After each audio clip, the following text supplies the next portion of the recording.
আসসালামু আলাইকুম। কিভাবে কম্পিউটারের এক্সটেনশন ওপেন করবেন, মানে এই যে লোগোটা দেখতেছেন এটা কিন্তু শুধু লোগোটা দেখাচ্ছে, তো এটা কি জেপিজি পিকচার নাকি পিএনজি বা পিএসডি এগুলো তো শো করতেছে না।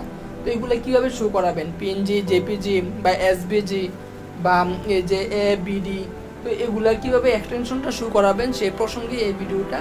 তো এটা ওপেন করার জন্য আপনারা সার্চ বারে ক্লিক করবেন ফাইল এক্সপ্লোরার অপশন, ঠিক আছে, ফাইল এক্সপ্লোরার অপশন লিখে সার্চ করলে এই যে ফাইল এক্সপ্লোরার অপশন, এখান থেকে ওপেনে ক্লিক করবেন। তারপর এখান থেকে মূলত এই যে ভিউতে ক্লিক করবেন। তারপর এখান থেকে এই যে একটা অপশন আছে hide extension for known file type, ঠিক আছে, তো এই যে এটাতে ক্লিক করে দিবেন। তারপর এখান থেকে অ্যাপ্লাই এবং ওকে। তো দেখুন এবার কিন্তু দেখাচ্ছে লোগো ডট জেপিজি। তো এভাবেই আপনারা চাইলে এই যে কম্পিউটারের এক্সটেনশনটা ওপেন করে রাখতে পারেন আপনাদের প্রয়োজনে। তো এরকম আরও ভিডিও পাওয়ার জন্য আমার এই চ্যানেলটিকে সাবস্ক্রাইব করে রাখুন। ভালো থাকেন সবাই, আসসালামু আলাইকুম।